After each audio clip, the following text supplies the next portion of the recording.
સ્વામિનારાયણ અરે સંવત અરે તારીખ 3 ઓગસ્ટ 2024 આપણે આ સત્સંગી જીવન પ્રકરણ 5 અધ્યાય 39માં સાધુઓના એટલે કે સંન્યાસ્તાશ્રમીઓના ચોથા આશ્રમના જે કોઈ ધર્મો હોય તે ધર્મો જોઈ રહ્યા છે.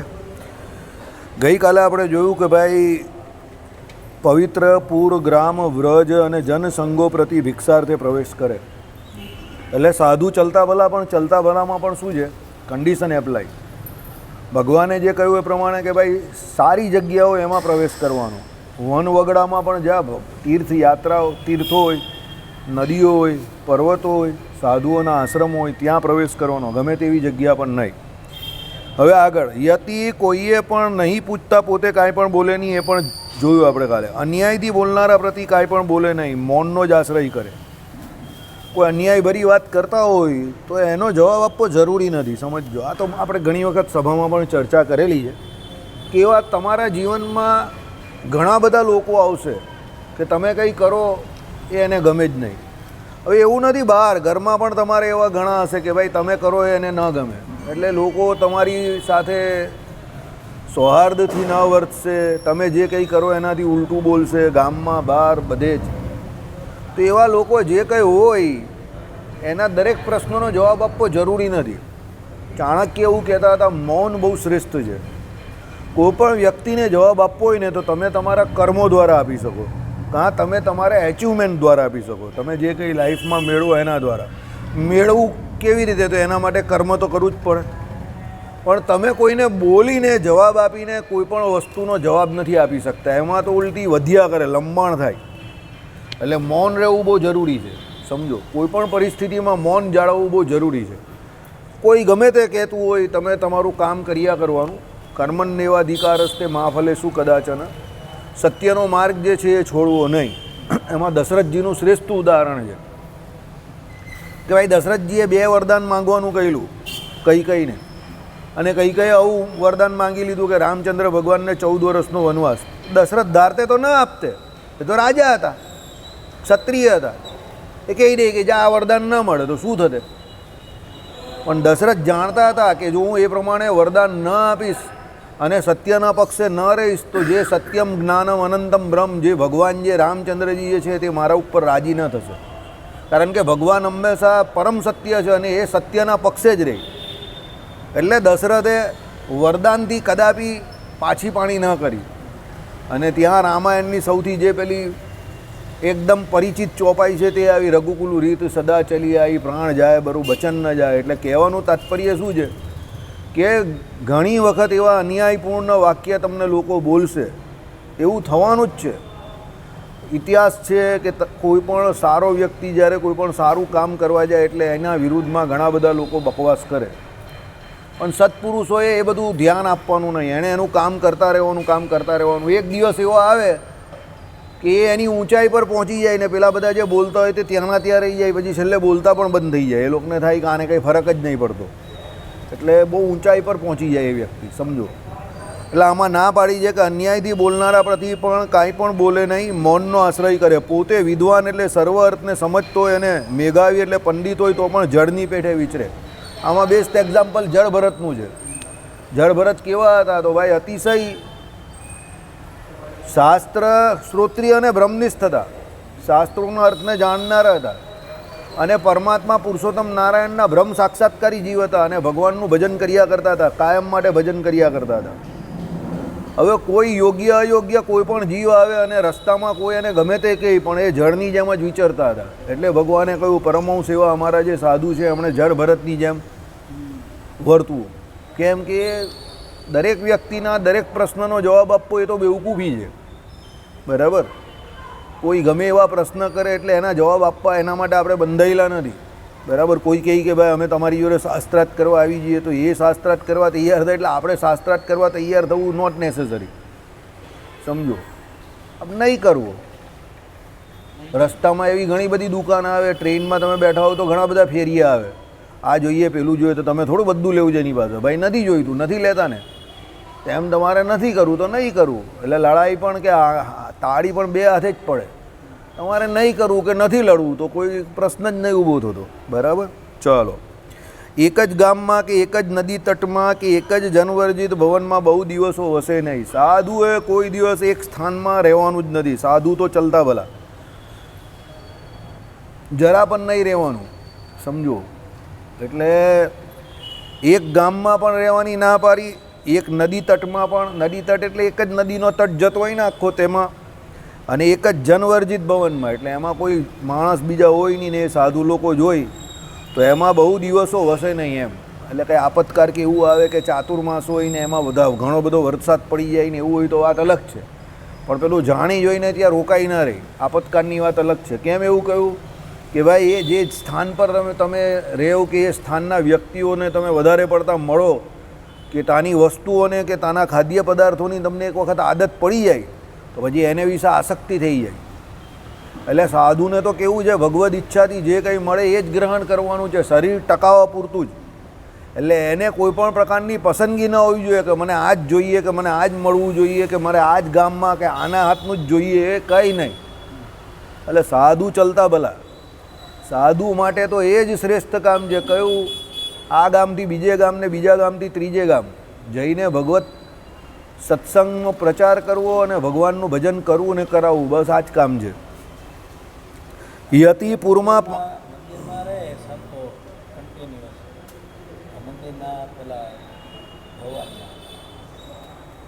હા, એટલે તો બદલીનો રિવાજ રાખેલો છે આપણે ત્યાં,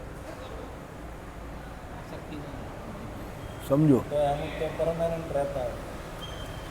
એટલે જ બદલીને ભગવાન હતા ને ત્યારે તો બધા સંતોને તો સત્સંગમાં જ મોકલતા, રહેવા જ નહોતો દે, રહેવા જ નહોતો દે.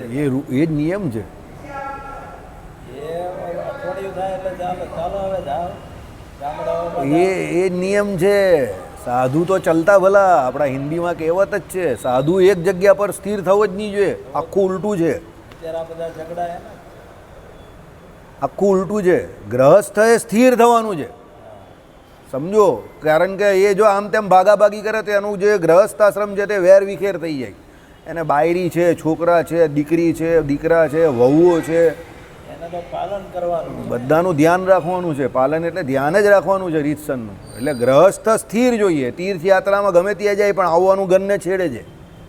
પછી એ વાનપ્રસ્થના ધર્મમાં જાય પછી વાત અલગ છે, પણ જ્યાં સુધી જવાબદારી છે ત્યાં સુધી એ પ્રમાણે રહેવાનું. સાધુએ ચાલતા રહેવાનું છે. રાજા મહારાજા હોય, મોટા મોટા ગ્રહસ્થાશ્રમી હોય તો એના રાજપાટનું ધ્યાન નહીં આપે તો શત્રુઓ આક્રમણ કરી નાખે, ચડી બેસે ઉલટાનું. ધર્મ અધર્મ બધું ભેગું થઈ જાય. પહેલાં જે સુખી હોય એનાથી વધારે પ્રજા અને પોતે બંનેને પોતાનું કુળ આખું દુઃખી થઈ જાય, સમજો. એટલે દરેક માટે ધર્મો અલગ અલગ છે. એકને કૂટ કૂટ નહીં કરવાનું જડતાથી. ત્યાગી માટે ચાલતા રહેવાનું જરૂરી છે, બરાબર. વિચરતા રહેવું જરૂરી છે. કેમ કે એ જેટલા વિચરતા રહે એટલા મુમુક્ષુ જીવો એને મળતા જાય, અને જેટલા જીવોને ભગવાનનો ઉપદેશ આપે એના સંગમાં આવે એટલા બધા જીવોનું રૂડું કરવાનું જાણે. અને ગ્રહસ્થએ શું કરવાનું છે? પાલન પોષણ કરવાનું છે. કોનું? કે ત્યાગી હોય એનું પણ કરવાનું છે. બીજા 3 આશ્રમનું પાલન પોષણ કોણ કરે? તો ગ્રહસ્થાશ્રમી કરે. એટલે એના આખા નિયમ અલગ છે. એને સ્થિર થવાનું છે, એને સાઉન્ડ ને સ્થિર થવાનું છે. ત્યારે ત્યાગીને જરા પણ સાઉન્ડ નહીં થવાનું. ત્યાગી જેટલો વધારે મજબૂત હશે ને એટલો સમાજ માટે ને પોતાના માટે એ દૂષણ છે. ત્યાગી મજબૂત નહીં સારો. મજબૂત એટલે હું કયા અર્થમાં મજબૂત કહું છે તમે સમજજો. હા, આર્થિક શક્તિ નહીં બની. હા, ત્યાગીને 2000 કરોડ કે 3000 કરોડ કે 5000 કરોડની આખી મોટું એમ્પાયર કે એન્ટરપ્રિનર બનવાની કોઈ જરૂર નથી. Not require at all. બનવાનું જ ના હોય, એનું એ કામ જ નહીં, સમજો. બરાબર. ધર્મમાં જ નથી. ત્યાગી તો કેવો ધોતી લોટા ચોપાટી, માં બાપુજી કહી ને એટલે ધોતી લોટા ચોપાટી એટલે તમે સમજો ને, પહેરવાની ધોતી, હાથમાં એક લોટો અને ચોપાટી એટલે સમજી ગયા તમારે. જ્યાં જવાનું મન થાય ત્યાં ચાલ્યા જાય એમ, એને ચોપાટી કહેવાય. પહેલાંના લોકો એવું કહેતા હતા એમ. આઈડિયા આવ્યો? એટલે જે જગ્યાએ ધોતી લોટા ચોપાટી એ ત્યાગી કહેવાય. એને કંઈ વસ્તુ કે વિષય કે દસ્તાવેજ કે કોઈ જગ્યા એના નામ પર કે એના જે કોઈ સગાવાલા હોય, એના શિષ્યો હોય કે જે કોઈ એના નામ પર કરવાની નથી. એને તો સર્વદા સર્વથા આસક્તિએ રહિત જ જીવન જીવવાનું છે.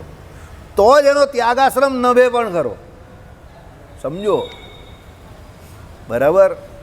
એક વસ્તુ યાદ રાખજો, તમે આજે એક જગ્યા પરથી કે એક નિયમથી અહીંયાથી તમે દૂર ગયા, તો પહેલાં તમે દૂર જાઓ ને તો અંગૂઠાભેર દૂર જાઓ, પછી આ વેંઠભેર દૂર જાઓ, પછી 2 વેંઠ દૂર જાઓ, પછી 3 વેંઠ, પછી ચા પેલા અરવિંદભાઈ બેસતા થયા ને ત્યાં બેસો, અને પછી છેક સામે ચાલ્યા જાઓ.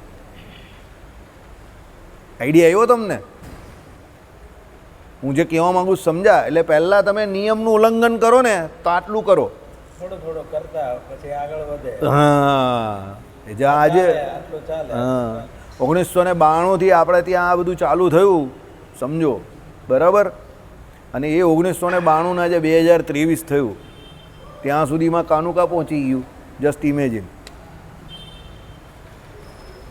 સમજી ગયા? ચાલો, સમજને વાલે સમજ ગયે, ના સમજે વો ... હા, આઈડિયા આવ્યો તમને? શરૂઆત એકથી જ થાય, સમજો. પણ એકથી શરૂઆત થાય ને, એક ખાલી કોઈ સંખ્યા નથી, યાદ રાખજો. એક પડે ને, એકડો મંડાઈ, મારા પપ્પા કહેતા હતા ને હજુ પણ કહે છે ઘણી વખત, એકડો મંડાય એટલે બગડો પડવાનો, એમ કંઈ ગમે ત્યારે એકડો મંડાવો જ નહીં જોઈએ. એટલે એકડો મંડાતો હોય ત્યારે જ રોકવો પડે, નહીં તો બગડો પડે જ એમ કંઈ ગમે ત્યારે. આ બધા જૂના માણસો છે ને, બધા બહુ હોશિયાર હતા, સમજો. એટલે હોશિયાર છે, બરાબર. એટલે એ એકડો મંડાયો એટલે જ બગડો પડે, અને બગડો પડે પછી 3, ને પછી એકની પાછળ મીંડું, પછી 10 થઈ જાય, પછી 10 થાય પછી સમૂહ વધે. સમૂહ વધે એટલે શક્તિ વધી જાય એ લોકોની, પછી એને તોડવી અઘરી પડે, બરાબર. तुम लोग जब भी आते हो बहुत बड़ी तादाद में आते हो, समझी ગયા? એટલે એ પછી તાદાદમાં તોડવા અઘરા પડે, બરાબર. ચાલો, કંઈ નહીં, આપણે કોઈની સમૂહની કે શક્તિની અત્યારે વિશેષ ચર્ચા નથી કરતા. આ તો આપણે એક ધર્મની વાત છે એટલે અહીંયા કરીએ છીએ. પણ એની જે સાઈડ ઇફેક્ટ્સ છે, કે જે એની આડઅસર છે, તે અત્યારે આપણે જોઈ રહ્યા છીએ. કે ભાઈ આ બધી આજ્ઞાઓ જે છે, તમને લાગે બહુ કોમન, બહુ સામાન્ય આજ્ઞા લાગે, પણ એ આજ્ઞાઓ, નાની નાની આજ્ઞાઓ કેટલી પાવરફુલ છે એ તમને અત્યારના આપણા વર્તમાનના જે કોઈ સંજોગો એની ઉપરથી ખબર પડે કે આ બધી નાની નાની આજ્ઞાઓ છે પણ કેટલી બધી પાવરફુલ છે, જો. બરાબર. ચાલો આગળ જઈએ. યતિ જે હોય તે પૂરમાં 5 દિવસ વસે. પૂર એટલે આપણું જે શહેર છે ને એ પૂર કહેવાય. પહેલાંના નામ નહીં આવતા હતા, બરાનપુરના, તે સૂર્યપુર. પૂર એટલે નાના નાના શહેર, ટાઉન કહીએ ને આપણે અંગ્રેજીમાં, તે પૂર કહેવાય. ચાલો, તે થકી અધિક 1 પણ દિન ન વસે. 5 એટલે 5 જ દિવસ, પછી એમ નહીં કે ચાલ અઠવાડિયું રહી જાઉં, બરાબર. ચાલો, ગ્રામમાં તો 1 દિવસ વસે. હવે પૂરથી નાનું ગામ આવે એટલે નાના ટાઉન હોય એનાથી નાનું વિલેજ આવે, ગામ આવે. દાખલા તરીકે અમે લોકો પહેલાં ભણતા હતા ત્યારે બારડોલી જે હતું ને, તો બહુ નાનું ગામડું હતું. હવે અત્યારે બારડોલી ટાઉન જેવું થઈ ગયું, સમજો. હવે એ સમયમાં સુરત ટાઉન હતું ને અત્યારે સુરત હવે મહાનગર ઓલમોસ્ટ થઈ ગયું. વસ્તી પ્રમાણે તો થઈ ગયું, ડિક્લેર ભલે નહીં કરતા, પણ વસ્તી તો સુરતની મહાનગરો જેટલી થઈ ગઈ, બરાબર. એટલે એ પ્રમાણે ગ્રામમાં 1 દિવસ વસે. એટલે કોઈ નાનું ગામ હોય તો એમાં ગામમાં 1 દિવસ વસે. બહુદિન નિવાસ કરવાથી જનસંઘ સમઅધિક થાય. આવી ગયું. મહાનગરપાલિકા તો છે, હા છે, પણ એનાથી ઉપરનું જે છે ને સ્ટેટસ નહીં મળ્યો છે, મેટ્રો નહીં મળી. બાકી મહાનગરપાલિકા છે જ ને, છે જ ને. મહાનગર છે. એકચ્યુઅલી તો મેટ્રો સ્ટેટસ જેવું જ થયું છે હવે આપણે તે. એકચ્યુઅલી મેટ્રો મળવું જ જોઈએ. મળવું જ જોઈએ, બરાબર. એટલે શું કહ્યું? બહુદિન નિવાસ કરવાથી જનસંઘ સમઅધિક થાય. આવી ગયું ને, સમજો. હવે જનસંઘ સમઅધિક થાય એટલે શું થાય? જેટલા હોય એટલા બધા વધારે લોકોને મળે, જેટલા વધારે લોકોને મળે એટલી બધી માથાકૂટ વધે. જો જાહેરમાં સમૂહમાં તમે બધાને ઇક્વલી મળો એનો કોઈ પ્રોબ્લેમ નથી, બરાબર. પણ એકાંતમાં અલગ અલગને મળો એ પ્રોબ્લેમ છે. શું થયું? પેલો ઘૂઘરો નીચે વાળો હે? ઓકે, ચલો.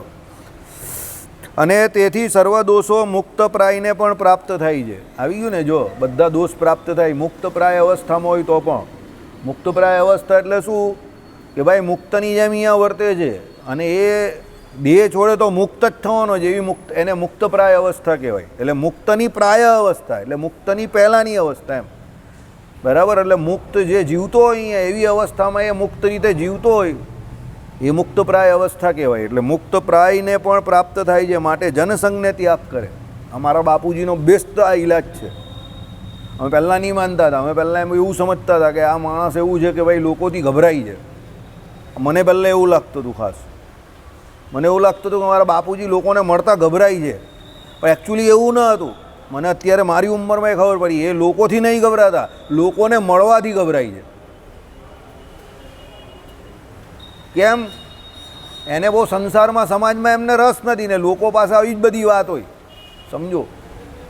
એટલે એ કહે કે જનસંઘ જેમ બને તેમ ઓછો કરવો. ભજન કરવાવાળા માણસ બહુ વધારે પોપ્યુલર કે બહુ ફેમસ નહીં હોવા જોઈએ. તમે આરતી પછી જોવું જ ને, બધા જ કેટલા બધા લોકો જય સ્વામિનારાયણ કરવા આવે તમને.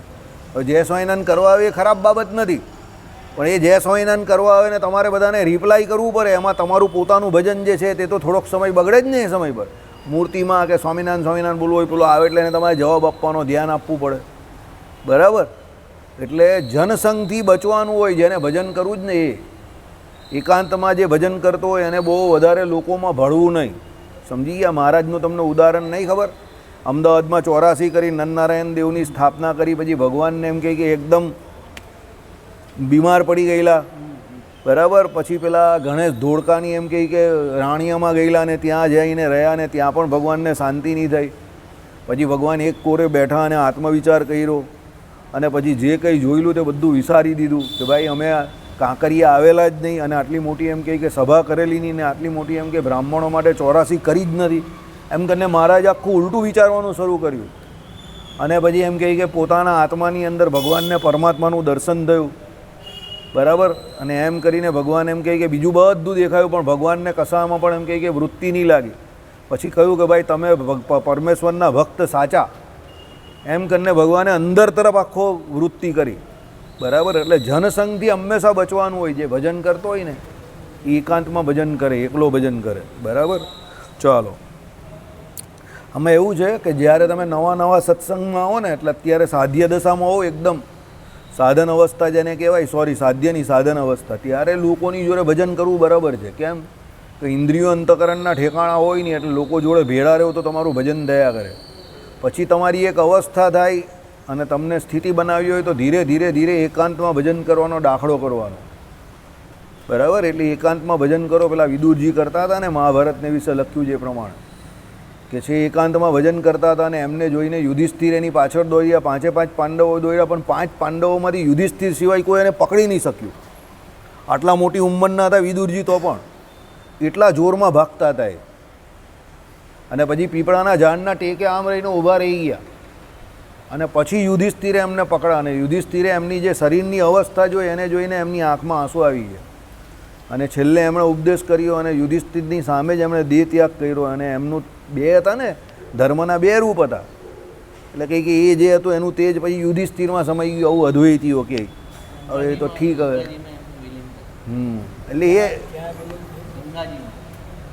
એટલે એમના શરીરને પછી જળ સમાધિ આપી દીધેલી મહાભારત, યુધિષ્ઠિરે આપેલી એમના શરીરને. એટલે એમણે સંન્યાસાશ્રમ લઈ લીધેલો ને, એટલે સંન્યાસી થઈ ગયેલા. એટલે મહાભારત ગ્રંથ એવું કહે સંન્યાસીના અગ્નિ સંસ્કાર ન અપાય, એટલે એ અગ્નિ સંસ્કારને બદલે એમને જળ સમાધિ આપેલી મહાત્મા વિદુરને, સમજો. ને એ પહેલાં એમણે પેલા 2 ગાંધારી અને ધૃતરાષ્ટ્ર, એ 2 તો યોગ અગ્નિ પ્રગટ કરીને નીકળી ગયેલા.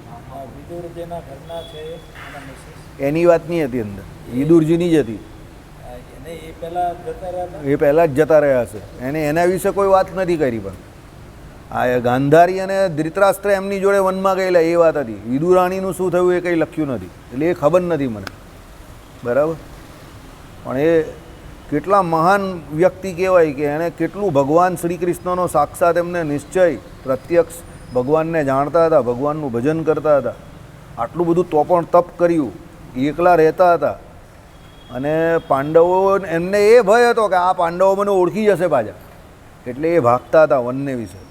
વિચાર કરો કે ભાઈ ભગવાનનો કેટલો મહિમા ને દેહનો કેટલો અનાદર, બરાબર. દેહના સંબંધીનો અનાદર તમને તો જ થાય કે પહેલાં તમને દેહનો અનાદર થાય. કારણ કે દેહને આપણે પોતાનું માનીએ, એટલે દેહના સંબંધીઓને પણ પોતાના જ માનવાના ને. અહમ અને મમત્વ રૂપ જ માયા કહીને ભગવાને. માયાની વ્યાખ્યા શું આપી? દેહને વિશે અહમત્વ અને દેહના સંબંધીઓને વિશે મમત્વ. એ જ માયા છે ને. કહેવાવાળા ભગવાન પર પણ દોષ નહીં કલ્પતા, ભગવાનને દોષ નહીં કહેતા. શ્રીજી મહારાજને શું કહે છે કે ભગવાને પણ નારિયેલ ગબડાયું ને ફોડ્યું તો કાં ફોડ્યું? તો પોતાના ઉંમરે જ ફોડ્યું. પોતાના ઘર તરફ નાખ્યું. હા, એટલે ઘર તરફ નાખ્યું એટલે તમે સમજ્યા નહીં ઘણા લોકો, પણ હવે સમજવામાં મજા પણ નથી, જવા દો, પછી તમને અવગુણ આવશે, બરાબર ને? એટલે જે ન સમજે એ વધારે સારું. એટલે એ બરાબર જ છે, એવું જ અમુક વખતે ન સમજે ને એ વધારે સુખી. ચાલો, એટલે તે વિષ્ણુ પુરાણમાં કહ્યું છે, નિઃસંગતા મુક્તિપદમ યતિનામ સંગાદ શેષા પ્રભવંતી દોષા આરૂઢ યોગો અપી નિપાત્ય તે અધઃ સંગેન યોગી કિમુતાલ્પ સિદ્ધિ ઇતિ. એટલે હે દ્વિજ, સંતનો સંગ તો અવશ્ય કરવો, જેથી બ્રહ્મ વિદ્યાની પ્રાપ્તિ થાય. જે યતિઓ વ્રત વડે વૃદ્ધ હોય તેમને ગુરુની પેઠે માનતો થકો પ્રણામ કરે. સંતોનો સંગ હંમેશા કરવાનો છે. તીર્થોમાં જાય કે જાય, ક્ષેત્રોમાં જાય કે નદીના કિનારે જાય કે આશ્રમોમાં જાય, ત્યાં જઈને શું કરવાનું? તો સત્સંગ કરવાનું છે, ભજન કરવાનું છે, દેવ દર્શન કરવાનું છે, અને સંતોનો સંગ કરવાનો છે, વ્રત કરવાના છે, તપ કરવાનું છે, બરાબર? એટલે એ કરવાનું છે. કેમ કે એના દ્વારા જે તમારું આત્મજ્ઞાન છે તે પ્રબળ થાય, આત્મનિષ્ઠા પ્રબળ થાય, દેહનિષ્ઠા દિવસે દિવસે ઘટતી જાય, અને ભગવાનને વિશે સહેજે સહેજે વૃત્તિ રહે. એટલે સંતોનો સંગ હંમેશા કરવો, બરાબર? પછી શું? જેથી બ્રહ્મ વિદ્યાની પ્રાપ્તિ થાય. સંતોના સંગથી કોની પ્રાપ્તિ થાય? બ્રહ્મ વિદ્યાની. બ્રહ્મ વિદ્યા એટલે ભગવાનને ઓળખાવનારી વિદ્યા એ બ્રહ્મ વિદ્યા. જગતમાં વસ્તુતાએ જોવા જાવ તો ખાલી એક જ વિદ્યા પ્રવર્તે છે, બ્રહ્મ વિદ્યા. અને જેને બ્રહ્મ વિદ્યા આવડી ગઈ, કે જે બ્રહ્મ વિદ્યાને પામી ગયું, અને બીજી કોઈ વિદ્યાની જરૂર નથી. કારણ કે બ્રહ્મ વિદ્યા શ્રેષ્ઠતમ વિદ્યા છે, સમજો. અને જેને બ્રહ્મની પ્રાપ્તિ થઈ ગઈ, એના માટે બીજું કંઈ પણ દુઃસાધ્ય કે એવું નથી કે ભાઈ દુષ્પ્રાપ્ય હોય કે દૂર, એના માટે બહુ દૂર રહેતું હોય કે દૂર હોય, એવું નથી. ભગવાન મળી ગયા એટલે બધું મળી ગયું, કારણ કે ભગવાન સર્વ જગતની અંદર રહેલા જ છે. એટલે બ્રહ્મ વિદ્યા જે છે તે હંમેશા ભણવી. એટલે ભગવાને કહ્યું ને, ભક્તિને સત્સંગ રોજ કરવો. જે યતિઓ વ્રત વડે વૃદ્ધ હોય તેમને ગુરુની પેઠે માનતો થકો પ્રણામ કરે. વ્રત વડે એટલે કોઈ એવા યતિ હોય, બીજા સાધુઓ કે જે અતિશય વ્રતમાં, ઉપવાસમાં, તપશ્ચર્યામાં શ્રેષ્ઠ હોય. આપણે ત્યાં ઘણા પ્રકારના ગુરુ કયા છે, જ્ઞાન ગુરુ કયા છે, વય ગુરુ કયા છે, પછી કોઈ અભ્યાસથી વિદ્યા ગુરુ કયા છે, સમજો. પછી અનુભવમાં ગુરુ કયા હોય, દરેક જગ્યા પર અલગ અલગ ગુરુ હોય, બરાબર? એટલે કોઈ એવા વ્રત કરનારા, એટલે એકદમ વ્રતી હોય, ઉંમરલાયક હોય, તો એ બધાને ગુરુ એટલે પ્રણામ કરે. પછી એ ભલે એના ગુરુ નથી, પણ ભાઈ એનાથી વધારે હોશિયાર છે એવા છે તો એને ગુરુ માને. ત્યાગી હોય તો ત્યાગીમાં એ પ્રમાણે બરાબર છે. યતિ જનસંગનો ત્યાગ કરી, ક્રોધને વિજીતીને મિતારી થઈ, મનને બહાર નીકળવાના દ્વાર ચક્ષુરાદિ ઇન્દ્રિયોને વિષય દોષ વિમર્શ રૂપ બુદ્ધિથી રોકીને માટે જ જીતેન્દ્રિય થઈ આત્મધ્યાનનો સદા અભ્યાસ કરે. આવી ગયું ને? બે પ્રકારની વૃત્તિ હોય છે આપણી હંમેશા. એક વૃત્તિ એવી છે કે જે બાહ્ય વૃત્તિ છે, બહાર કાયમ વૃત્તિ રાખવી એ બાહ્ય વૃત્તિ છે. બીજી એક વૃત્તિ આપણી આંતરવૃત્તિ છે, એટલે અંદર વૃત્તિ રાખવી તે. હવે તમે જોજો, જેટલા પણ મહાન માણસો થયા ને દુનિયામાં, જેટલા માણસોએ કંઈક શોધી નાખ્યું છે કે કંઈક જગતને કોઈ તત્વની ઓળખાણ કરાવી છે, તે બધા વ્યક્તિ જોજો તમે, સામાન્ય રીતે એ બધા આંતરવૃત્તિવાળા હતા, લવારા નહીં કરતા હતા, અને મિથ્યા કોઈ પણ પ્રકારનો આલાપ કે વિલાપ પણ નહીં કરતા હતા. એ લોકો બહુ વધારે કોઈ દુઃખી પણ ન થાય, અને ખોટા ખોટા આલાપ પણ ન કરે, અને કંઈ બોડી નહીં બતાવે બધી બાબતમાં કે ચાલો લડવા આવી જાઓ, તૈયાર છે. એ બધા પોતપોતાનું કામ કરે, શાંતિથી જીવે એકદમ.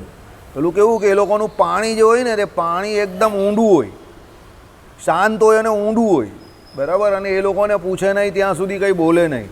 એ લોકોને બોલાવવા જ બહુ અઘરા હોય, સમજો. અમે અમુક જગ્યા પર મિટિંગોમાં ને એમાં જઈએ ને, અમુક બહુ અનુભવી હોય ને પ્રોફેસર્સને, એવાને કહીએ ને, સાહેબ કંઈ બોલો નહીં, સાહેબ કંઈ બોલો નહીં, ના ના તમે ચલો, તમે ચલો. અને છેલ્લે તમે બહુ આગ્રહ કરો તો 2-5 મિનિટ માંડ બોલે, બરાબર? હોશિયાર હોય. પણ મેં તમને ન કહ્યું હતું કે ભાઈ SVNITમાં જે એક વ્યાસ સાહેબ છે, જે આમ તો એન્જિનિયરના પ્રોફેસર છે, પણ એ એક વખત તમને તત્વજ્ઞાન પણ બોલવાનું ચાલુ કરે તો જોરદાર બોલે, બહુ સરસ બોલે. પણ એ આમ એન્જિનિયરના પ્રોફેસર છે. આપણા પિયુષભાઈ પટેલ જે છે અમારા મિત્ર, તેના પણ સાહેબ હતા, એને પણ ભણાવેલા, બરાબર? એટલે એવું જરૂરી નથી કે ભાઈ કોઈ એક એન્જિનિયરના પ્રોફેસર એટલે એને કંઈ તત્વજ્ઞાન કે ભગવાન બ્રહ્મજ્ઞાન ન હોય, નોટ નેસેસરી. એ તો ઇન્ટરેસ્ટની વાત છે, બરાબર? એટલે એમને તમે ઘણી વખત આવે તો હું કહું સાહેબ કંઈ બોલો નહીં, સાહેબ કંઈ બોલો નહીં. ના ના, એમ કે તમે બોલો બોલો. એને એમના ઘરવાળા આવે ને શાંતિથી બેઠા બેઠા સાંભળે. પછી આપણે બહુ કહીએ તો છેલ્લે જબરજસ્તી બધા કહીએ તો 5-10 મિનિટ બોલે. નામ જ એમનું વ્યાસ, એટલે બોલે એટલે મોતી નીકળે એમ મોઢામાંથી એમ. એટલું સરસ બોલે ને ઉદાહરણ પણ બહુ સરસ આપે, બરાબર. અને એટમ બેટમ બધા વિશે સારું જાણે, ન્યુક્લિયરના નોલેજ એકદમ જોરદાર, એટલે ઉદાહરણ પણ એમના બધા એવા જ હોય, બરાબર. અમુકને તો બાઉન્સર જ જતા હોય. અનુભવી માણસ હોય, 65-70 ઉપરની ઉંમર હોય ને એવા વ્યક્તિને કંઈક બોલવાનું હોય ને 10 મિનિટ પણ બોલે, પણ તમને અસર થાય એવા વ્યક્તિ બોલે તો સમજો. કેમ અસર થાય? કે જે હોય તે ઉતરેલું હોય, ઊંડું હોય, એમ છીછરું નહીં હોય, બરાબર. એટલે એ ઇફેક્ટ તો એની હોય જ એમ, બરાબર. પછી એ ભલે પેલું નાનું સ્કૂટર લઈને આવે, તમે કહો આ સ્કૂટર લઈને આવે, અરે ભાઈ સ્કૂટર લઈને આવે પણ બહુ ઇન્ટેલિજન્ટ હોય, તમને લાગે એવું, બરાબર. અમે નાના હતા ને તો એક જગ્યા પર એક રાઉન્ડ ક્રિકેટ મેચ જોવા ગયા. તો રાઉન્ડ ચાલે ને તેમાં બધા દૂર દૂરથી બહારથી બધા બોલરો અને બેટ્સમેનો બધા નામચીન લોકો આવે, નામાંકિત લોકો, નામચીન તો નહીં. તો એક છોકરો સ્લીપર પેનને બોલિંગ કરવા આવ્યો. તો એમ્પાયર કહે કે હું સ્લીપર પેનને બોલિંગ કરે છે. તે કહે કંઈ નહીં, મારા 2 બોલ તો જોવા દે, પછી તું એમ કહે કે મને ના પાડજે. અને એણે બોલિંગ કરવાની જે ચાલુ કરીને અવાજ આવે પેલો સ્લીપરનો ચપ ચપ ચપ ચપ ફાટ ફાટ બોલ નીકળે. એટલે એના ગામડાનો હતો કોઈ, એની પાસે પહેરવાના બૂટ નહીં, પણ એના દડા નીકળે એટલે અહીંયાથી આટલા ઉછળે, સનાસન નીકળે. એમ્પાયર પણ બિચારો વિચાર કરે, બેટ્સમેનને બેટ પર બોલ જ નહીં લાગે, એટલો સ્પીડમાં નાખતો હતો બોલિંગ, બરાબર. એટલે કોઈનો બાહ્ય દેખાવ જોઈને કોઈ દિવસ એ કેટલો એફિશિયન્ટ છે એવું નક્કી ન થાય, સમજો. કદાચ એની પાસે સાધનો ઓછા હોય પણ આવડત વધારે હોય, પુરુષાર્થ વધારે હોય, મહેનત વધારે હોય. આ જે લોકો તપશ્ચર્યા કરતા હોય, કૌપિનમાં બેઠા હોય, એક કપડું પણ નહીં પહેરેલું હોય શરીર ઉપર, આપણે થાય કે આમાં શું લેવાનું હોય, અને કોઈને સામેથી બોલાવતા પણ ન હોય. પણ જે માણસ હોશિયાર હોય અને જેને એમની પાસેથી કંઈ મેળવવું હોય તે મહિનાઓ સુધી એની સામે બેસી રહીને એની સેવા કરે કે કદાચ કંઈક કોઈ દિવસ બોલે તો મારો બેડો પાર થઈ જાય એમ.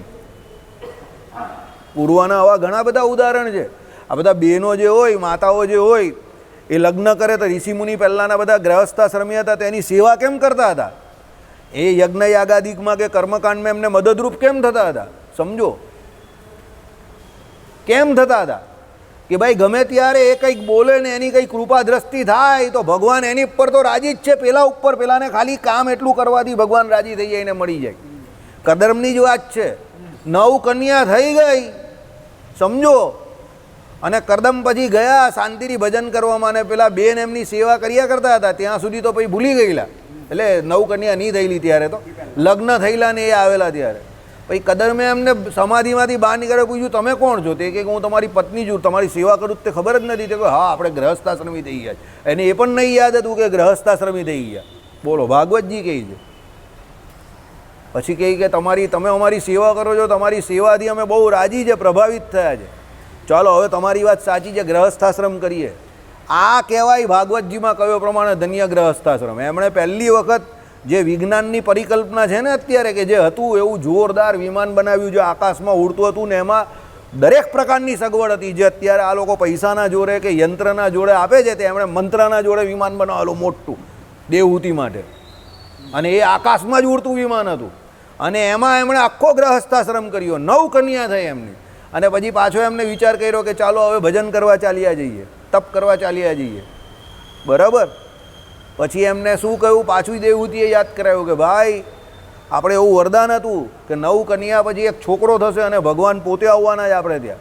તો એ તો જો આવ્યા નથી પાછા. એ કે હા એ વાત તો સાચી, હું તો ભૂલી જ ગયો.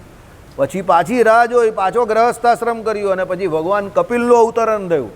અને પછી કપિલ ભગવાન થોડાક મોટા થયા, સમજણા થયા, એટલે કપિલ ભગવાનને એની માતાને સોંપીને પછી એ જંગલમાં ગયા અને પાછા તપ કરવા ચાલ્યા ગયા. સમજો કેટલા નિરાસક્ત. આકાશમાં ઉડે એવું ગ્રહસ્થાશ્રમીનું વાહન બનાવે અને એમાં એનો ગ્રહસ્થાશ્રમ કરે. 9 છોકરીઓ, 9 કન્યાને એમને પરણાવી, સારા સારા ઋષિઓને. અને ભગવાન કપિલનું અવતરણ થયું પછી પણ એ પાછા જંગલમાં ચાલ્યા ગયા તપ કરવા માટે. કેટલા નિરાસક્ત, વિચાર તો કરો. અનાસક્ત કેટલા કહેવાય.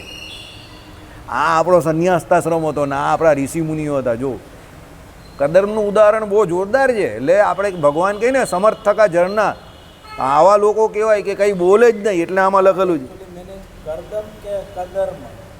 આમ તો જો હવે કદર્મ જ આવે, કદર્મ, કરદમ નહીં આવે, મહર્ષિ કદર્મ આવે, કદર્મ, મ ઉપર આવે. ચાલો આપણે અહીંયા હતા. ઓકે, એટલે યતિ જનસંગનો ત્યાગ કરે, બહુ વધારે લોકોને મળે નહીં, એકાંતમાં ભજન કરે. ક્રોધને જીતે, ક્રોધ જરા પણ નહીં કરવાનો. ક્રોધ કરે એટલે તપ તમારું બધું નાશ થઈ જાય. ક્રોધ ન કરવો, શાંત રહેવું, એકદમ શાંત રહેવું એ હંમેશા સાધુ પુરુષનું મુખ્ય લક્ષણ છે. એટલે સાધુ પુરુષને ઓળખવું હોય તો કેટલો શાંત છે એની ઉપરથી ઓળખાય. બરાબર. મિતાહારી થઈ, મિતાહારી એટલે જેટલું શરીરને ટકાવવાનું છે એટલું જ ભોજન કરે. બરાબર, એ મિતાહારી કહેવાય. મનને બહાર નીકળવાના દ્વાર ચક્ષુરાદી ઇન્દ્રિયોના વિષય દોષ વિમર્શરૂપ બુદ્ધિથી રોકીને. એટલે શું છે કે ભાઈ બહાર જે કોઈ વિષય છે, આંખ આદિક જે કોઈ ઇન્દ્રિયો દ્વારા જોવામાં આવે છે તે બધા વિષય કેવા છે તો કલ્યાણના માર્ગથી પાડી નાખનારા છે. એટલે એ બધા વિષયોને વિષ સમાન જુએ. એટલે વિષયોનો ત્યાગ કરે, ઇન્દ્રિયો દ્વારા જે કોઈ વિષય હોય તે બધા વિષયોનો ત્યાગ કરે, ભગવાનનું ભજન કરે. માટે જ જીતેન્દ્રિય થઈ આત્મધ્યાનનો સદા અભ્યાસ કરે. આત્મા તરફ અંદર તરફ વૃત્તિ રાખે એટલે આત્મધ્યાનનો સદા અભ્યાસ કરે. યતિ જન સંચારે શૂન્ય એવા અવકાશોમાં વસે. જો આવી ગયું ને, જ્યાં કોઈ ન હોય ત્યાં રહે શાંતિથી એકલો. સમજો, હંમેશા જે કોઈ વ્યક્તિ નિર્ભય હોય અને એકલો રહી શકતો હોય, જેને ભય નહીં લાગતો હોય ને એકાંતમાં, સમજવાનું કે આ માણસ કંઈક અલગ છે બીજાથી. બાકી તમે બોલો કે મને કોઈ ગમતું નથી, પણ એકલા રહેવું બહુ અઘરું પડી જાય. કોઈ દિવસ ઘરમાં એકલા હોવ તો 2-4 કલાકથી વધારે રહેવું તો તમને જોજો અકળામણ ગભરામણ થઈ જશે. બરાબર, એકલા રહેવું અઘરું કામ છે, ગ્રહસ્થ માટે બહુ અઘરું કામ છે. સમજો, એટલે એકલા કોણ રહી શકે? જેને એ પ્રમાણેનો દાખલો કરેલો હોય ભજન કરવાનો, જેને એવો અનુભવ હોય કે જે ભજન કરતા હોય એ જ એકલા રહી શકે. બરાબર, અમારા બાપુજીને તમે ગમે એટલો સમય એકલા રાખો, એમને કોઈ ચિંતા જ નહીં. એમને ઉલટી એકલા રહેવાનું જ ગમે. એમને તમારા રૂમમાંથી બહાર કાઢવા પડે. સમજો કે ભાઈ રૂમમાંથી બહાર નીકળો, થોડાક હરો ફરો, એમ કે આ બધા સ્નાયુ જામ થઈ જશે, એવી હાલત. એમને રૂમમાંથી બહાર નીકળવા એટલે કાઢવા પડે તમારે જબરજસ્તી એમ. બરાબર, પગ જામ થઈ જાય, હાથ જામ થઈ જાય એટલે બહાર નીકળે જબરજસ્તી એમ. બાકી એમને બહાર કોઈને મળવાની જ ઈચ્છા નહીં થાય. બહુ સારું અંગ છે એમનું એ. બરાબર, એટલે એકલા રહી એ વ્યક્તિ શ્રેષ્ઠ છે. જે મનથી મજબૂત છે એ જ એકલો રહી શકે છે. બરાબર, ચાલો. માળા જ ફેરવો, એકલી જરા પણ નહીં. સાંભળે ખરા કથા વાર્તા? કથા વાર્તા યુટ્યુબ પહેલેથી જ નહીં, એકલું એમ. હવે આમાં જુઓ, વાંચન કરવાની આપણે વધારે જરૂર છે, કારણ કે આપણે એ પ્રમાણે સ્થિર રહી નહીં શકતા. હવે એ પહેલેથી સ્થિર જ છે તો પછી સમજો, જે છોકરા તોફાની હોય એને સુધારવાની જરૂર પડે. હવે જે તોફાની હોય જ નહીં તેને કાં સુધારવાની જરૂર છે? તો સુધરેલા જ છે. આપણે ભજન કરવા માટે આ બધી જરૂર છે. હવે એમનું ભજન જ થયા કરે પહેલેથી જ એવું તો બરાબર, તો પછી આપણે શું કામ માથાકૂટ કરવાની? એવો આગ્રહ જ નહીં રાખવાનો. એ ભાઈ તમે વાંચો, એ કહે આપણે કે ભાઈ તમે વાંચો, હું સાંભળું છું. આપણે ભજન થતું નથી એટલે ભજન કરવા માટે આપણે બધી જરૂર છે, અને ભગવાનની આજ્ઞા પણ છે એટલે વાંચવું જોઈએ. આપણે એના વિરોધી નથી. પણ એમને તમે એમ કહો કે વડતાલ જેવું તે એ પણ ના પાડે કે હું અહીંયા બેઠેલો જ તો ભાઈ મારે ભજન અહીંયા જ થાય તો મારે વડતાલ જવાની જરૂર જ કાં છે? સમજો, એટલે હવે એ બધાના પોતપોતાના જે કંઈ એવું હોય તો ભજન થવું જોઈએ. ટૂંકમાં ભજન થવું જોઈએ. ભજન જેનું જ્યાં થતું હોય અને જેને જે ફાવી ગયું એ પ્રમાણે એને કર્યા કરવાનું. બરાબર, જો ભગવાને શું કહ્યું, ઘણા બધા પ્રકારના શાસ્ત્રોમાં રસ્તાઓ બતાવેલા છે ભજન કરવાના. અંગ જે કહ્યું ને તે એમાં આપણે આપણું અંગ ઓળખવું, અને એ અંગ ઓળખીને તમે કામ કરો તો તમને સહજતાથી એ થાય. બધા વ્યક્તિ એક સરખા નહીં હોય. કોઈને માળા ફેરવવાનું અંગ હોય, કોઈને સ્તોત્ર બોલવાનું અંગ હોય, કોઈને મંત્ર બોલવાનું અંગ હોય. સમજો, કોઈને સેવા કરવાનું અંગ હોય. હે ના, સામાન તો બધો પહોંચી ગયો. અહીંયાથી કાલે બધું આપી દીધેલું ને, અહીંયાથી કાલે બધું આપી દીધેલું. બસ બસ પૂરું થઈ ગયું. બરાબર, તમે સમજ્યા મારી વાત? એટલે કહેવાનું તાત્પર્ય શું છે કે અંગ ઓળખીને કામ કરવાનું છે. આપણું જે અંગ હોય એ અંગ ઓળખી નાખવાનું અને એમાં ભજન કર્યા કરવાનું. બરાબર, ચાલો. એટલે શું કહ્યું કે ભાઈ જનસંચારે શૂન્ય એવા અવકાશોમાં વસે, ગુહામાં કિંવા વનમાં કિંવા નદીઓના પુલિનમાં એટલે બેટમાં નિત્ય આત્મામાં યુક્ત મનવાળો થઈને બેસે. જે આવી ગયું ને, આપણે હમણાં વાત નહીં કરેલી પેલા એ ઠાકોરદાસજી સ્વામી કે કોણ હતા, એક આટલી નાની ગુફાની અંદર ભજન કરતા હતા. રાજ્યપાલ આવેલો હતો પણ એને એની ચિંતા નહીં, એકલા જ ભજન કરતા હતા. પેલો એક ટોર્ચ લઈને આવ્યો હતો કે इसका क्या जरूरत है, कि इसमें स्वामी आपको दिखेगा, तो कि दिखने की कुछ देखना ही नहीं है इसीलिए तो यहाँ पर आया हूँ, देखना होता तो अंदर नहीं चला जाता, चल ले जा इसको એમ કરીને ભગાઈ દીધો પેલા. બરાબર, એટલે એ કહે કે ટોર્ચની પણ જરૂર નથી, કે આપ ગીર જાઓગે તો આપકા क्या होगा. પેલો બિચારો એ ચિંતા કરે છે કે ગીર जाऊंगा तो तुम्हें क्या चिंता है, जिसके सहारे बैठा हूँ उसको चिंता होगी ना. एम कि यहाँ पर अकेला बैठा हूँ, बराबर है, तो जिसके सहारे बैठा हूँ उसको चिंता, तुझे क्यों चिंता है. एम कि इतनी નહીં નહીં ગુરુજી એમ કહીને પેલો બિચારો ટોર્ચ મૂકી ગયો, આ મૂકી ગયો, બધું એણે આપી દીધું બાજુ. ચાલ ભાગી જાય એમ કહીને, આ બધું મૂકવાનું હોય તો ખાલી આવતો નહીં એમ કે તું ચાલ્યો જા. બરાબર, એટલે કહેવાનું તાત્પર્ય શું છે, જે યતિ છે, જે સાધુ છે, તે એકલો આવી રીતે ભજન કરે. જગ્યા બતાવેલી જ છે, ગુહામાં એટલે ગુફામાં, બરાબર, કિંવા વનમાં જંગલોમાં, કિંવા નદીઓના બેટમાં, વચ્ચે નદીની વચ્ચે પેલી ખાલી જગ્યા હોય એમાં જઈને શાંતિથી ભજન કરે. હવે પાણી હોય આજુબાજુ તો કોણ આવે ત્યાં, કોઈની ભમતી હોય તો આવે. બરાબર, બેટ હોય, જગ્યા હોય, એટલે એવી જગ્યા પર એ લોકો બેસે ને કે જ્યાં કોઈ આવી જ નહીં શકે. બરાબર, અત્યારે પણ છે રાજસ્થાનમાં ઘણી જગ્યા પર એવા ભજન કરવાવાળા છે. નોટ ઓનલી ઇન હિમાલય, રાજસ્થાનમાં પણ છે, વનોમાં, જંગલોમાં. પછી આ વૃંદાવન હરિયાણાની આ બધી બોર્ડર છે ને, યુપી હરિયાણાની બોર્ડર, યુપી પછી તમે રાજસ્થાનની બોર્ડર, ત્યાં એવા ઘણા લોકો છે, સાધુઓ, જે જંગલમાં ફર્યા કરે ને ભગવાનનું ભજન જ કર્યા કરે, એકલા એકલા. સમાધિઓ પણ છે, ઘનશ્યામદાસ સ્વામીની ત્યાં સમાધિ છે, તે પણ મેં જોઈ લી, જળખોર પાસે જ છે અંદર, સમજો. ત્યાં બધા એવી રીતે, એ હવે સમાધિ તો એ ગયા પછી પેલા લોકોએ બનાવી, બીજા લોકોએ, બાકી એ ત્યાં જંગલમાં જ ફરીને ભજન કરતા હતા.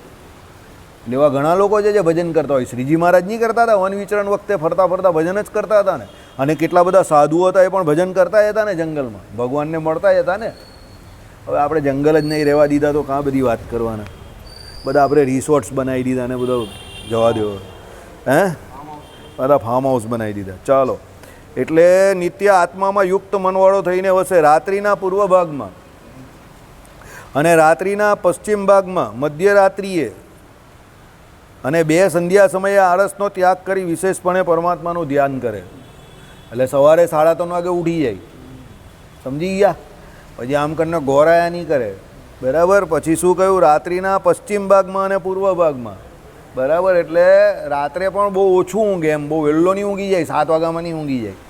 પછી શું કહ્યું, મધ્યરાત્રિએ, અડધી રાત્રે પણ ઉઠી ગયો, 3:30 એટલે અડધી રાત જેવું જ થયો કહેવાય. અને 2 સંધ્યા સમયે, સવારની સંધ્યા અને સાંજની સંધ્યા, જે કંઈ તમે કહ્યું તે, એ કોઈ પણ સંધ્યા સમયે, આમ તો ત્રિકાળ સંધ્યા જે કંઈ કરવાની કહી તે બધી સંધ્યા એણે કરવાની જ છે ત્યાગીએ. અને ઘણા લોકો અત્યારે કરે જ છે ત્રિકાળ સંધ્યા, ને જેનાથી ત્રિકાળ ન થાય તે 2 સંધ્યા કરે. એટલે આમાં 2 લખેલી છે. સત્સંગી જીવનમાં કહ્યું ને કે ઓછામાં ઓછી 2 સંધ્યા તો કરે છે. સાહેબ બધા છે ને કોર્સની બહારના સવાલ એવા કરે ને, પાછા કરનાર પાર્ટી થર્ડ પાર્ટી ને પૂછે સેકન્ડ પાર્ટીને, આ પહેલો પુરુષ, આ બીજો પુરુષ ને પૂછે ત્રીજા પુરુષની. અને એ પાછા ત્રીજો પુરુષ બહુવચન, ત્રીજો પુરુષ એક વચન હોય, કોઈ એક ઇન્ડિવિજ્યુઅલ તો કઈ વાત પણ થાય. ત્રીજો પુરુષ બહુવચન કરતા હશે આપણા બાજુ, એટલે પ્લુરલમાં પૂછે. એટલે મારે શું જવાબ આપવા, આમ કરીને ખજવાડવું પડે.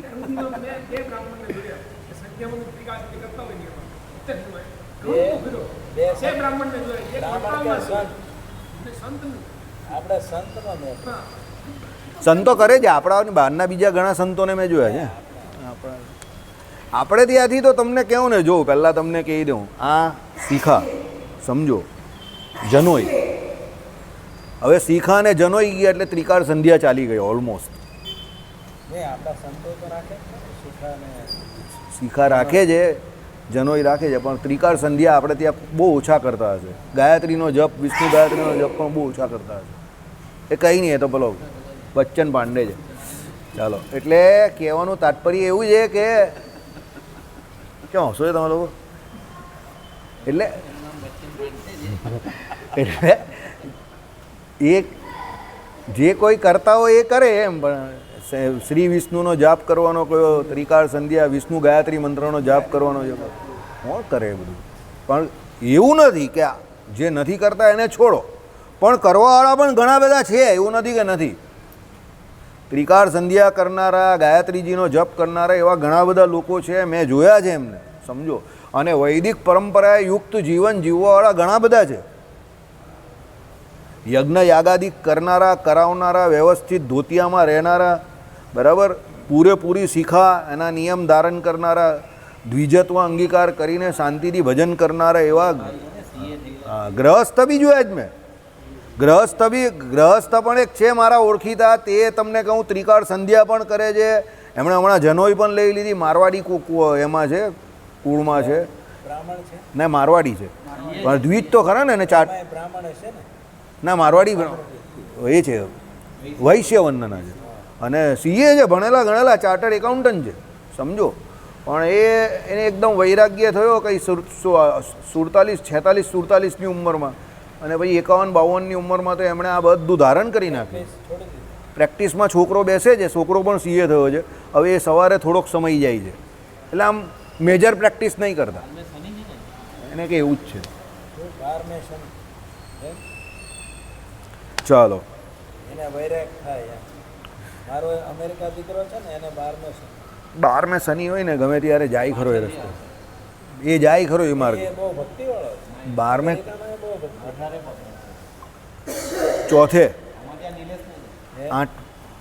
ચોથે હે? 8મે ને 12મે મીન રાશિનો કે એવી કોઈ પણ અમુક મીન ને બીજી કઈ એક રાશિ છે, 2-3 રાશિ જેનો કેતુ હોય ને એને પણ ત્યાગ વૈરાગ્ય સારો થાય. ચોથે 8મે અને 12મે કેતુ હોય ને એ પણ સારો. મારા અહીં દીકરો છે ને કેતન, એને 8 મે છે. 8મે કેતુ સારો. એ ભક્તિવાળો.